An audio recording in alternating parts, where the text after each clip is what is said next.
Hi, Shannon Waller here, and welcome to the Team Success Podcast. And today I have a very special conversation with someone who I really, really enjoy and I have learned a ton from, and it's Alec Broadfoot. So Alec, thank you so much for being on the podcast today with me.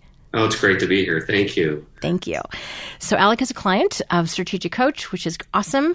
And Alec, I got to see you at an EOS meeting, which was really spectacular. And you had contacted me ahead of time, and we're just so like-minded because one of the main things that your company does, and I'll have you explain because you can do a better job, is you're all about placing the right people, especially in entrepreneurial organizations. And that is a rare talent in my experience. And you use a profile called the Achiever Profile, which I was completely fascinated by because it covers two of the three parts of the mind. And I was very thrilled to get my results and have them interpreted. And I think what the Achiever Profile does is give some information that isn't available easily other ways. So I'm excited that we get a chance to talk about this today. But before we jump in, can you talk about you a little bit? I mean, I know that I was super inspired seeing you speak at the EOS conference. You know, if you can let people know who you're about and how you got started, that would be really helpful. Sure. I have a company called Vision Spark, and about 7.5 years ago, I started this company because I was passionate about helping entrepreneurial companies hire better, hire more successfully, hire for long term. So my background as an entrepreneur, I was pretty good at making good business decisions. We had very successful companies. I wasn't great at hiring. And so I had a couple of mentors that spoke into me, planted some seeds. And I realized I really stunk at hiring, and that we often as entrepreneurs, we make decisions based on gut and instinct and how we feel, and we're quick starts, it's quick decisions and not using tools. And so once I started incorporating tools in my old company, our hiring success started growing. And so 7 years ago, we formalized, and now that's what we do. We help entrepreneurial companies find and hire the right people for long term. Excellent. I know there are tons of recruiting and hiring agencies out there, but does anyone else really focus on the entrepreneurial market? I don't know of anyone else who does. I don't know about that. We are passionate about the small to mid-sized companies that really value core values. They value their culture, and that's who we work with. I love it. I love it. This is so perfect. All right, great. So you're really passionate about the Achiever Profile, which has actually been around for quite a long time. Tell me a little bit about the Achiever Profile and how it came about. People always really appreciate every time there's a new tool or profile or instrument out there. Okay, it's like, where did it come from? Is it valid? And this one really is. So talk a little bit about the background of the Achiever Profile. Yeah. From what I know, it's been around for over 40 years. Industrial psychologists put it together, and it's been tried and tested. It's never, ever, in terms of, there's discrimination type cases. There's never been one successful litigation that's been won. And I mean, that hardly ever happens, very rarely. So it's tried and true. It's the one that I started using in my old company about 15 years ago, and been on the hunt for trying to find something that's better or superior in terms of answering two questions. Should we hire this person? And do we have the right people in the right seats? Our success of our company depends on it. And so this is the one that my team, we're willing to go to bat for. Okay, very cool. All right, well, so we're going to jump in. But before we do, let's just talk a smidge more about hiring, because I think this is a topic that for so many entrepreneurs is a pain point. As you talked about, people make quick decisions, gut instinct, a little bit of prayer, maybe a lot goes into like, oh my God, I just hope this is the right person. And it's a big challenge. And we all know the cost of hiring the wrong person and the costs. I mean, there's a financial cost, and I'm sure there's some stats we can throw out about that. But it's the wasted time. It's the time spent training. It's actually, I think, the cost of the person if they end up signing up for a role for which they're not actually suited and trying to contort themselves into a pretzel to be somebody they're not. And then having to start over again, which is kind of demoralizing. And I know people put up with massive gaps in their company because they just have too much scar tissue built up from hiring the wrong people. What's your take on that? Because, I mean, this is what you talk people through all the time. Yeah. And when I speak about the financial cost, people, they kind of have they nod their head. I say it's 3 times the person's salary or 15 times the person's salary, depending on level. But when I tell them that a mishire costs an organization 278 hours of time on average. That's Brad Smart, the author of Top Grading, did a study. And he says it's 278 hours of time. And that's the one that really hits home. Money is something that we can make up, but time, on the other hand, we lose it. Mm-hmm. And no one has 278 hours to waste on a bad hire. No. Now, is that the time, that they've spent working in the business and then not working out as well as all the hiring time? Yes. Training costs, everyone else is involved when you look at time. Yes. Right. It's the whole organization's time wasted. Yes. So having a way to up your percentage success rate is just a massive savings, both time and money then. Yeah, absolutely. Absolutely. Hire right the first time and keep them long, retain them, and you're actually going to hire less, assuming you don't grow the company. Yeah. Okay. Yeah. Yeah. And it also gives you confidence that when you do want to grow the company, you have the tools with which to do that well and get new folks on. Now, and this isn't something I necessarily told you I was going to ask you, but we're both quick starts on the Kolbe, so I think you'll be able to deal with this. So when you were looking at first working with a client, I'm sure there's a certain mindset that you need to be working with for people to actually really appreciate the service and the depth that you offer. So what have you determined? I would assume that the transactional person probably isn't a great client for you and the long-term person is, but those are my words. How would you talk about that? Yeah, I would say, I talked earlier about that culture and values need to be important, but their mindset is one of which they're looking for experts. So if they're going to hire an expert as a CPA, that they're going to outsource their tax and accounting work, they're going to hire an expert for, an attorney, whether it's, a specific area, contract law or employment law, and they're looking for a hiring expert. Their hands are in the air and they're like, hey, we just are not good at hiring and we need help. And we're looking for an expert. We're tired of playing a guessing game and we value our time. Our unique ability is doing X for our customers. And we want you to help us be the who that finds the how or who, whatever the doctors. No, I'm laughing because you got it totally right. I'm like, yes, you're in the program. That's perfect. Yeah, so that's a great point. So rather than trying to figure it all out themselves or reinvent the wheel, it's someone who wants to be freed up to do what they're unique at so that they hire you who's got a passion and time and talent to do this. That's the right fit person. Thank you for answering that because I think there is a right mindset around hiring. And again, unless you want to become an expert as you've become, it makes sense to invest in that. And one of the things that I've said this for a long time, but I keep getting the evidence building up. If I'm going to hire an expert, I might pay more on an hourly rate, quote unquote, but they get it done so much faster. Right. They've already made all the mistakes. They know what not to do, which I don't. Yeah. And so I might think it's cheaper. And this is true for many, many different things. But the truth is, it's so much more expensive. I'm not cheap because I'm going to make every mistake in the book, and that just doesn't happen. So I think the whole hiring expert mentality makes so much sense and fits in beautifully with our who, not how process. So love that you mentioned that too. Perfect. All right. So let's jump into the achiever profile because I find some of the nuances of this pretty amazing. I referenced earlier in the conversation about the 3 parts of the mind, and you and I had several lengthy conversations about this. Everyone knows I'm a huge fan of Kolbe, as are you. The achiever profile measures is different than what Kolbe measures, and the two together kind of handle it all as far as I can tell, which is kind of spectacular because what you look at are the mental aptitude and then the personality dimensions. And then what Kolbe measures is how people strive.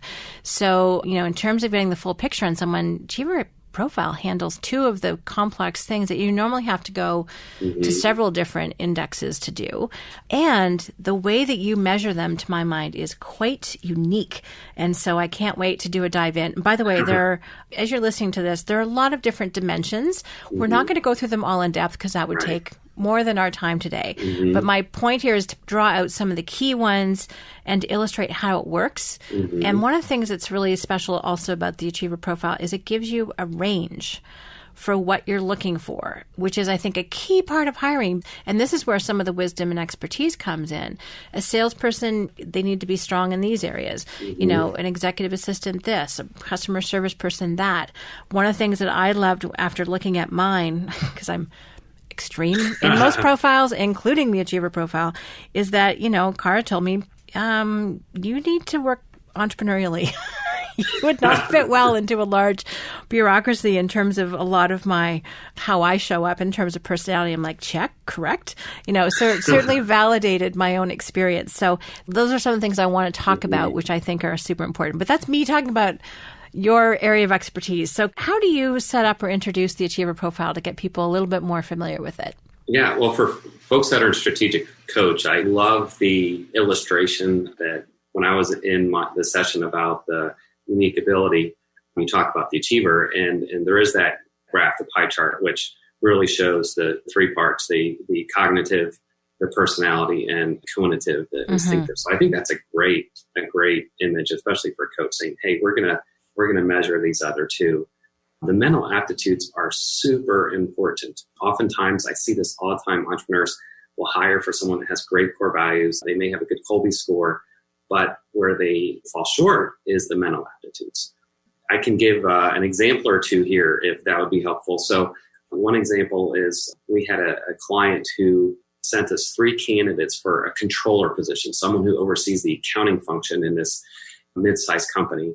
3 candidates, and all 3 candidates did incredibly poor in a dimension called numerical perception. And this measures their attention to detail and ability to work with numbers. And so we told the client not to hire any of these 3 candidates because these individuals they're responsible for your entire financial function in your organization. And because they fell in love with one candidate already, they assumed we were wrong or the assessment was wrong, which, we hear that all the time. And then 6 months later, they call us back and they said, Alec, we should have listened to you. This was an absolute nightmare. We estimated that this person cost our company $500,000. Ouch. Plus another 6 months of time and opportunity cost. So that's just one example of where you really want to look for the mental aptitudes.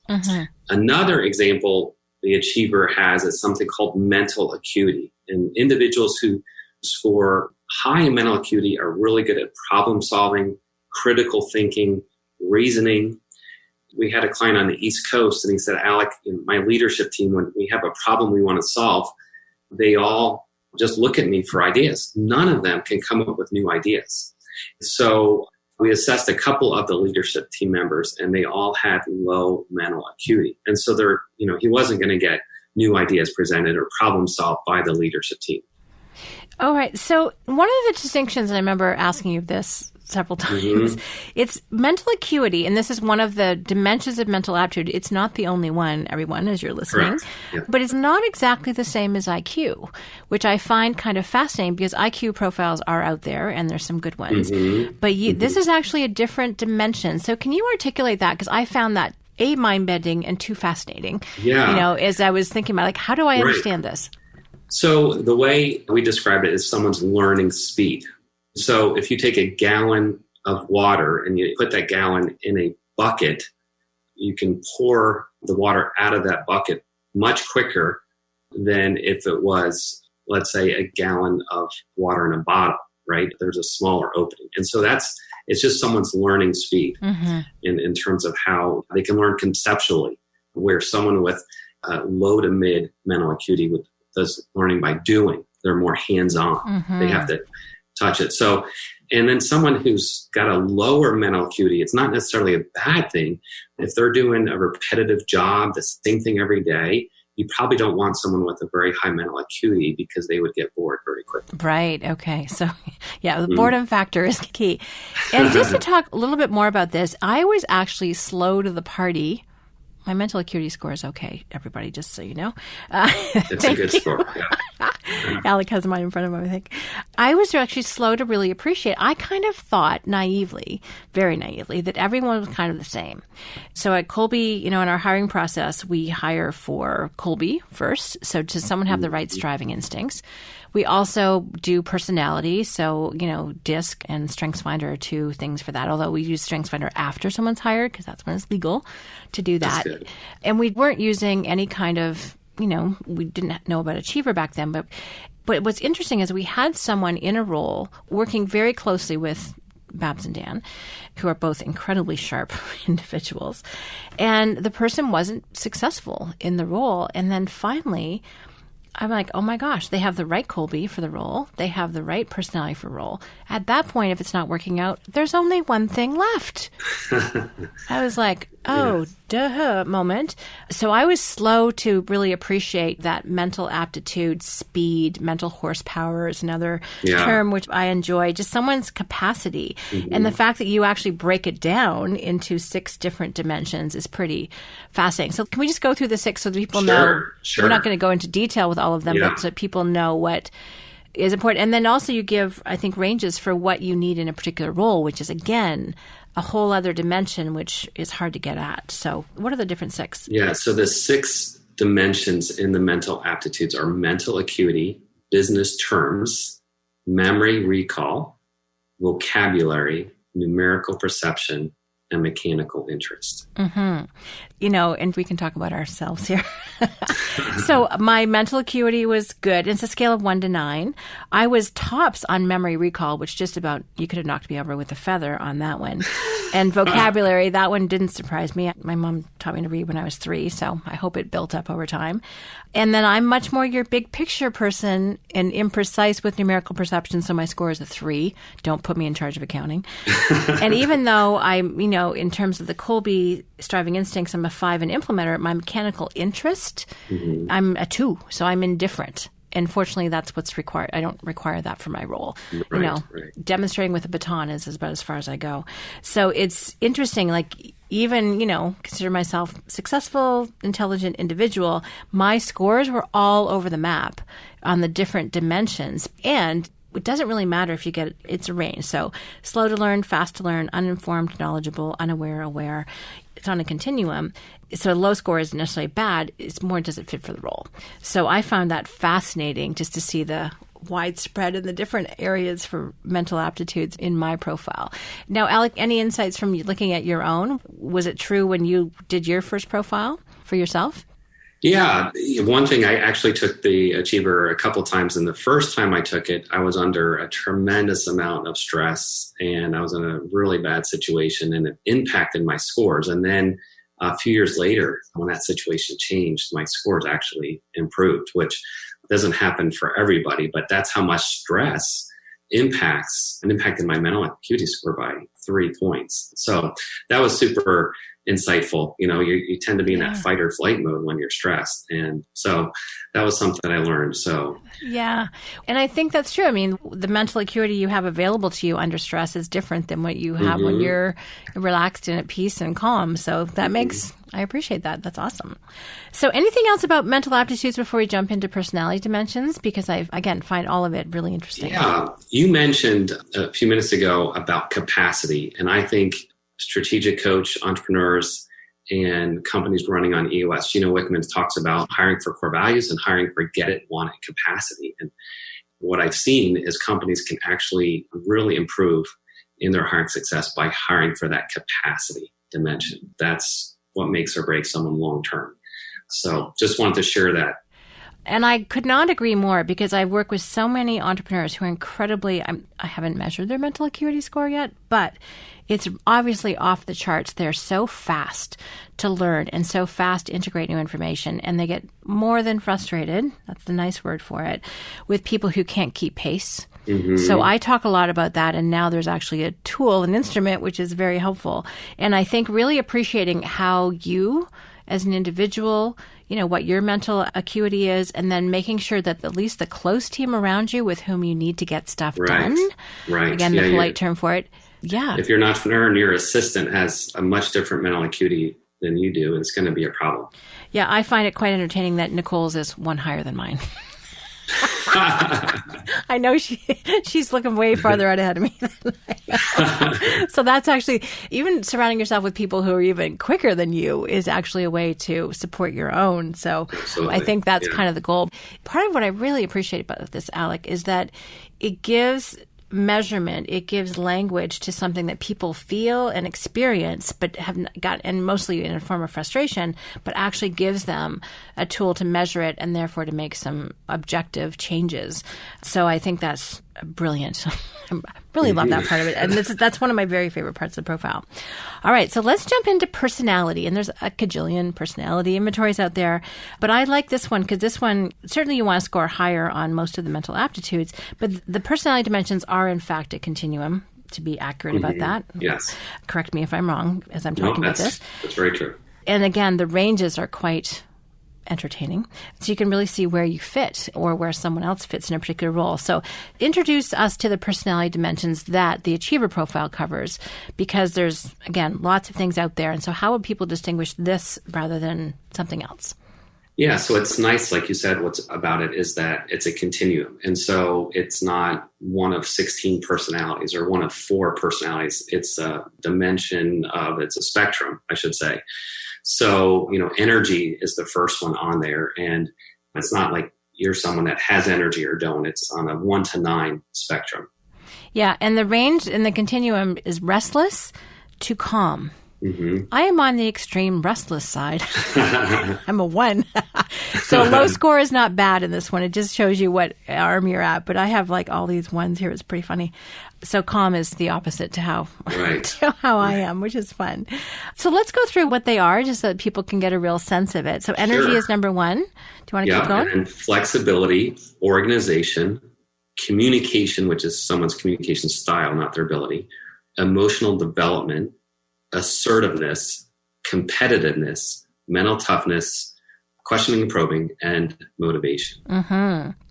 So I want to give the descriptor words for each one of those because I find them very helpful to understand, if that's cool with you. Sure. So energy is restless to calm, as I mentioned. Flexibility is flexible to rigid. So again, if you want someone to really uphold the rules, someone who's farther to the right on this spectrum would be what you're looking for. Yes. Process orientation. I'm a 1, so that tells you where I'm at. Organization, disorganized to planful, which I love that word. I'm, again, a 1. Communication, reserved to interactive. So that's really an important one. And we'll get into how they impact certain roles in just a minute. Emotional development, impatient to tolerant. Again, everyone I've just said, I'm on the left-hand side. I'm on the 1 score, all of those.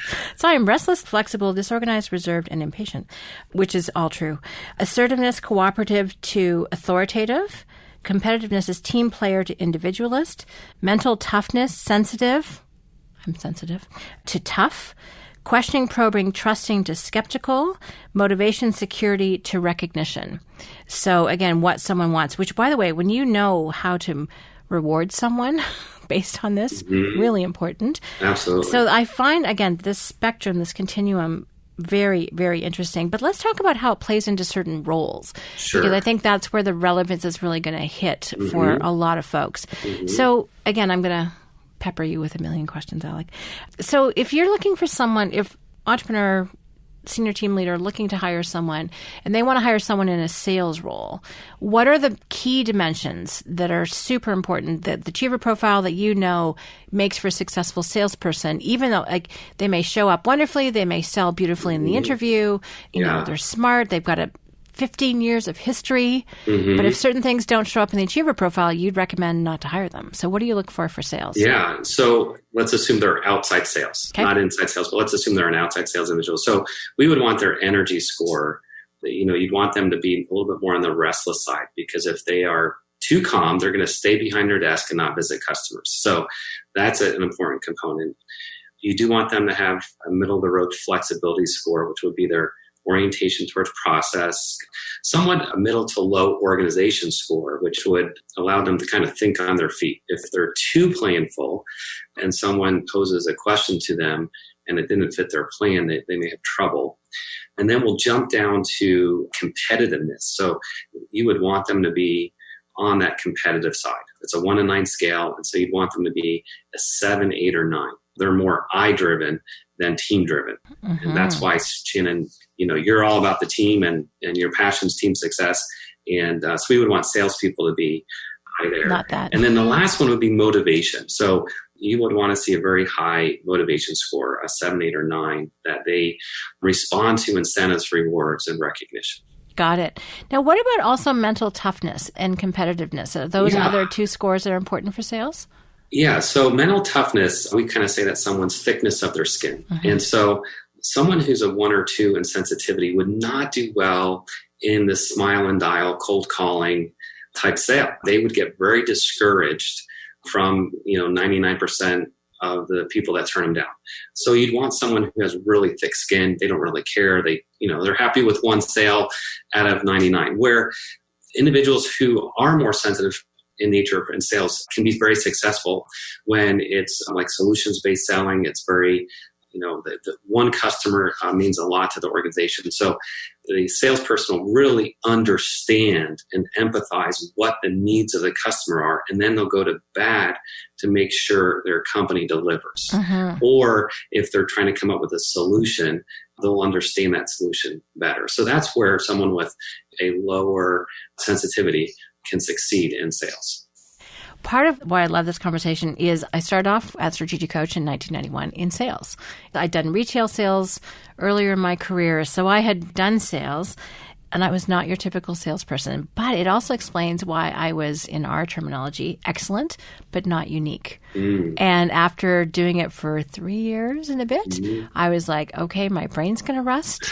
But if you look at my scores now, it explains why I was not a long-term player in that. I mean, I can make a decent living. I'm intelligent, and I would have a very consultative sales process, as you can probably gather, just looking at my profile. And it's probably become more extreme. But it's interesting because I'm a 1 insensitive. I'm at that end of it. I'm not particular. So mental toughness, not so much. Much more of a team player. And, I'm restless. That's about the only score that actually fits. And that was what was really interesting when Cara was talking to me. She said, it's not that you can't do it, but long term. I'm like, well, that would completely correlate with my experience. So I thought that was really interesting. If I look at some of our really successful salespeople at Strategic Coach, they have those characteristics that you're talking about. They're much more on the individual side. They've got very thick skin, much more so than I do. And they're not always team players, which is interesting to manage sometimes, but they're very clear and direct, and they're competitive. They want to win. They're highly motivated by games. I'm not. So it's interesting. It just came through so true. Which I think is cool. So let's talk about what's one of the most common positions that you help hire? I'm sure there's lots, but. So maybe one to talk about would be an executive assistant. Yes. Yeah. So what's nice about the Achiever, there are benchmarks or success patterns. And so for us entrepreneurs who are moving very fast, these benchmarks on the worksheet, you could quickly see if someone's going to succeed long term. And it's very, very simple to understand compared to other assessments. So that's another reason why we like it. So, but an executive assistant, of course, you want them to have good mental aptitudes. You probably want them to have a good attention to detail in terms of, especially if they're handling your books or, working with the bookkeeper, good attention to detail. But going down to personality dimensions, I'll look at flexibility. That's their process orientation. So, entrepreneurs sometimes are not the best with process. And so you'd want an executive assistant to help you, hold you accountable or remind you of a process or to help improve a process. Organization, that would be huge, right? So you wouldn't want an executive assistant who's more on the disorganized side. And we see that all the time. Sure you do. Yes, we see that all the time. Even though the resume says they've been a good executive assistant, you see career progression. So you want someone who's more planful. They respond to a good plan. They like to stick to the plan.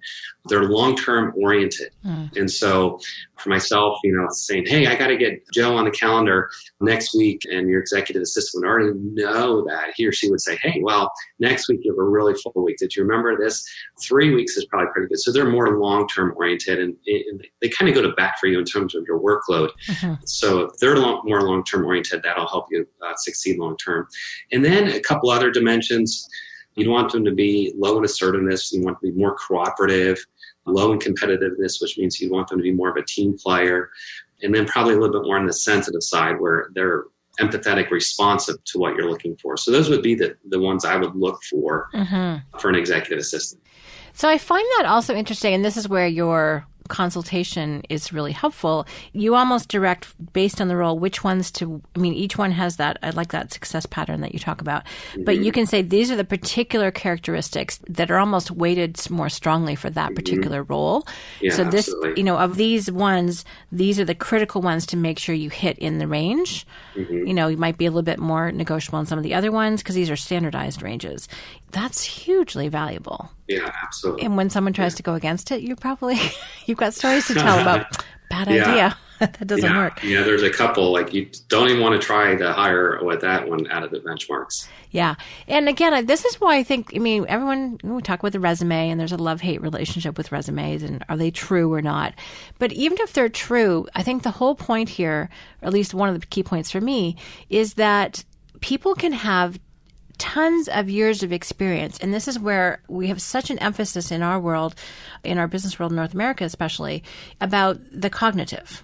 It's all about, experience that you've had, IQ, mental acuity, what have you, but without actually looking at, is your personality suited? Are your values in alignment? Is this something for which you have the mental energy? And people override it all the time. Yeah. And so unless you have a way to get underneath what their 10 or 5 or 15 years of training has been, because people can train themselves, and have tons of experience, doesn't mean they're actually well suited for the role. So if we rely on that one little tidbit of experience, we could be toast, especially in an entrepreneurial company where things are changing often because we like it that way. We call that the hiring danger zone at Vision Spark. And so, tell me about that. Yeah. So what happens is, a leader in a company, they're open to hiring beyond resume. A resume, their background should be I should say a small percentage of their long-term success. And then when they go to decide on 2 to 3 candidates, all they're looking at is the resume and background. They're not looking at the cognitive or the behavioral, cognitive, learned behavior, and they tend to focus on the resume. And when that happens, you tend to make a bad hiring decision. That's what we're trying to say, people. Let's make some good hiring decisions because it is a minefield. There's no question. Now let's do a third, and I don't know, you choose. What's another role that people, I don't know if it's a team leader role or what's another common role that people, we've talked about sales, we've talked about being an executive assistant. What's another type of role that you see that people need to, it'd be great if they could have a little bit more insight into what makes a success in that particular position. Yeah, so maybe we can talk about a manager, a leader, someone who's responsible for developing of other people. And when our company is often hired to do an integrator type role or a COO type role, we'll often see individuals, we were talking about the resume a little bit ago, we'll often see people who have a career progression of being a manager. And then when they interview with Vision Spark and through our interviewing techniques, or when they take the Achiever, only about 20% have the ingredients to be a successful manager.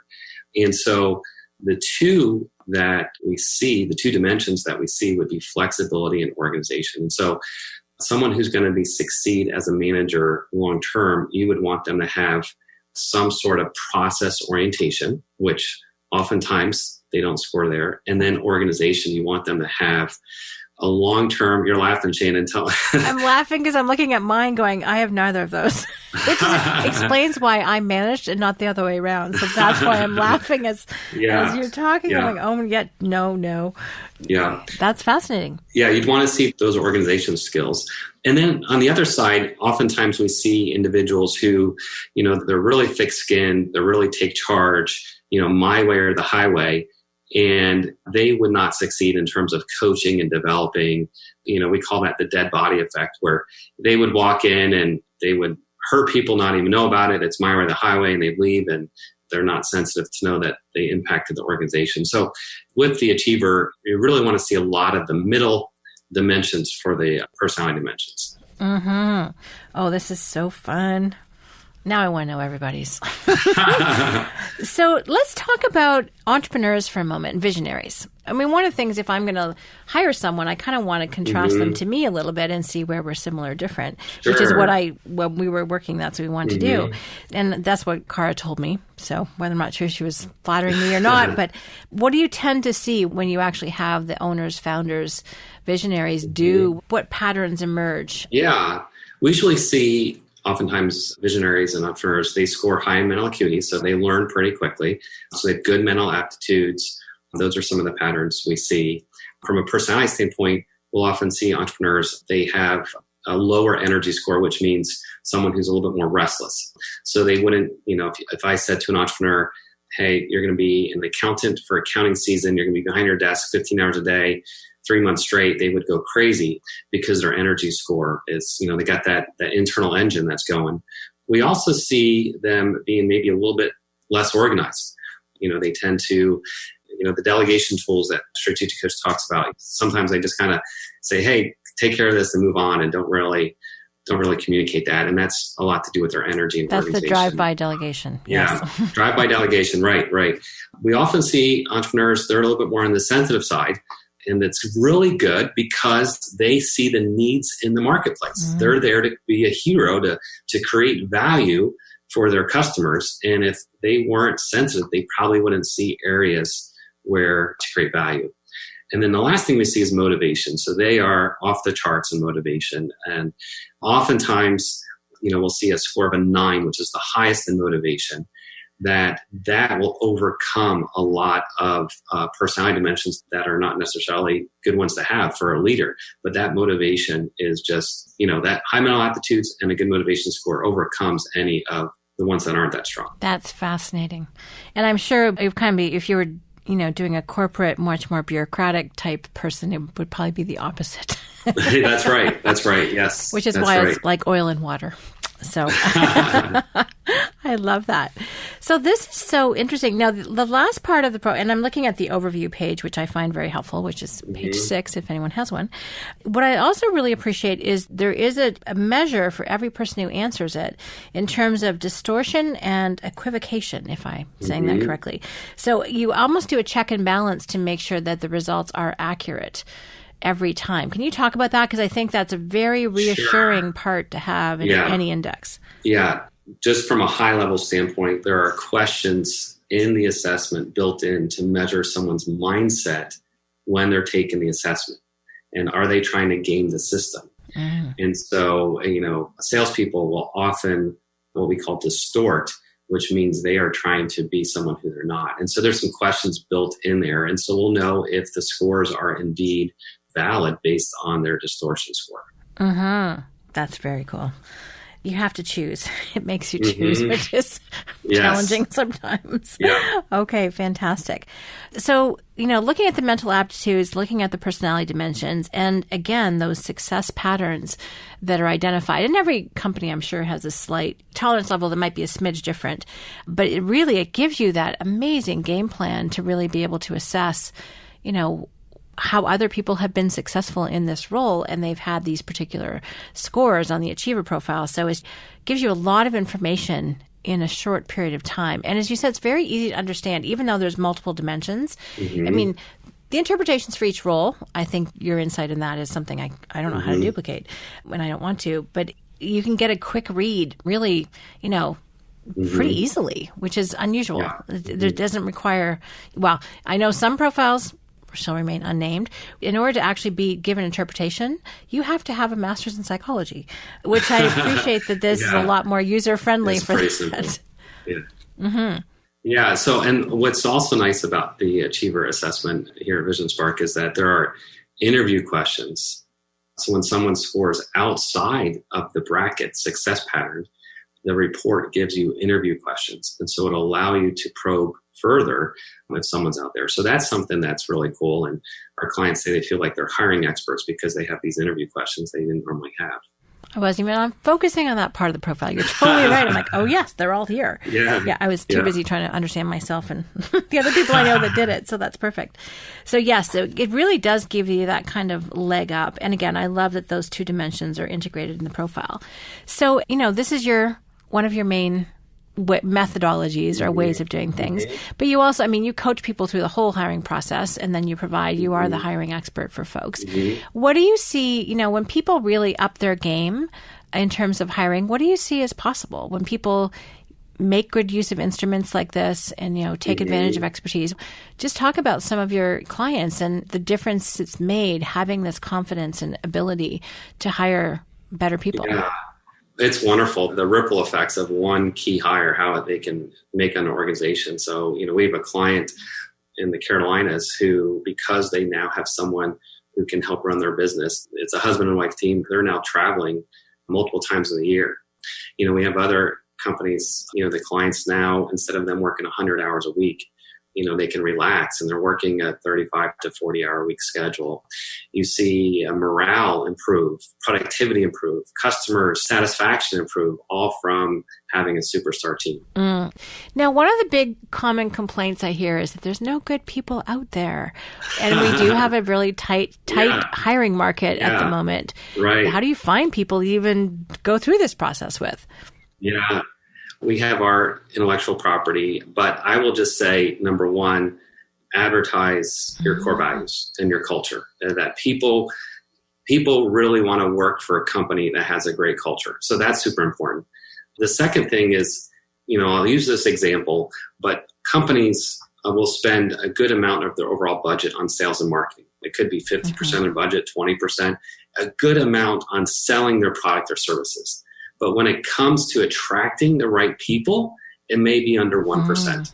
It may be a small ad they place. And so if strategic coach entrepreneurs would spend some of their budget in promoting their company and their culture, not only will they get some great hires, but their customers will be attracted. They'll want to work with a business that focuses so much on their employee health and culture. And so it works better. There are some organizations that they don't even have a website that offers their service offerings. It's all about attracting employees and what the culture is and what they're celebrating. And it's nothing to do with what the company does. But they have no trouble with revenue because they have their customers are saying, we want to work with a company like this. If they are this good to their employees, this is the type of organization we want to work with. Oh, that is such a brilliant piece of advice, Alec. Thank you.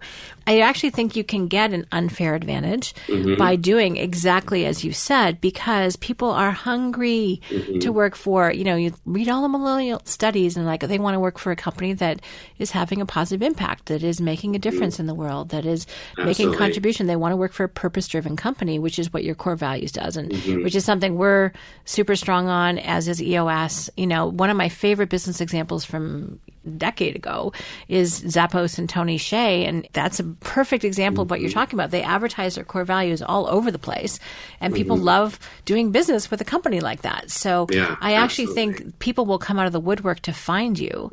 And the point about, we're marketing ourselves. If we're trying to sell somebody something, but if we were simply to market our core values and who we are and we'll attract the people that we need to have in the company, and we'll attract people that want to do business with our company. And it's really that just being really clear on who we are. Now, it has to be true. You have to have a great culture. You have to be hiring great people. You can't lie about this stuff. It has to be valid. I have employees and they interview throughout the day. They're spending time interviewing, and every day they'll hear from a candidate, I was not even looking, but I read your description and I want to work for this company. Or they'll say, I wasn't even looking and my friend or my spouse told me about this. They said, this is you. You have to work there. And in terms of a long-term success, wouldn't you want candidates who are interested in working for you as opposed to a candidate that is being recruited and they have other options, right? Why not have candidates who want to work for your organization? Brilliant. One of the things I just really appreciate about you, Alec, is you have this area of expertise for entrepreneurial organizations. All of my team success information is all about entrepreneurial teams. Corporate teams are great, but it's not my audience. It's not anything I really know anything about. And the fact that you're getting people into companies and helping them grow and be successful and be self-managing. All the examples you gave are companies that are much more self-managing now than used to be. Mm-hmm. That's all a function of getting the right people on board. And again, not just for the short term, not just for 3 months, because after that, the cracks show and they don't succeed. Yeah. And for the long term, that's the platform of your business. That's the foundation from which you can grow. Right. So I love how aligned we are in having great entrepreneurial team success. Yes. That's perfect. So anything else that entrepreneurs need to know? I feel like you've given us a ton of gems. One is just really a deep understanding, surface level deep understanding of the achiever profile and what it can do. But also the whole point about, what percentage of your budget are you putting towards putting it out there, and advertise your core values. What a phenomenal strategy that is. And then also the stats around hiring and the number of hours it takes, if you have the wrong one. I think those are all things that are like little pops in my brain for can really make a difference, and how to think about it. I love one of Dan's expressions, one of my favorites is, the problem is never the problem. The problem is not knowing how to think about the problem. And talking to you, I feel like I have a much clearer way for how to think about hiring and how to think about putting the right people in the right seats on the bus. So I love that. Anything else to add? And how can people, if people are intrigued by what you do and how to do the profile, how can they get in touch with you? Yeah. So, I'm part of Strategic Coach. Our company is Vision Spark. They can look us up online, Vision-Spark. My email is alec@Vision-Spark. There's a hyphen between vision and spark.com. So alec@vision-spark.com. And I'd love to have a conversation with any entrepreneur who's passionate about having superstars on their team. Mm-hmm. Fantastic. Yeah. Any last words of wisdom, things to do or not do in your hiring process? Sure. I would say before you start, to take time to really define the role. That's super important. You don't want to just hire randomly because you need someone. Take time to define what are the behaviors and traits. What does success look like? That's important. And then to have a process for hiring. So, people say, is hiring an art or a science? We say it's a business discipline. Hiring is a business discipline. Ooh. So that is super important for them to be successful in hiring. I love that.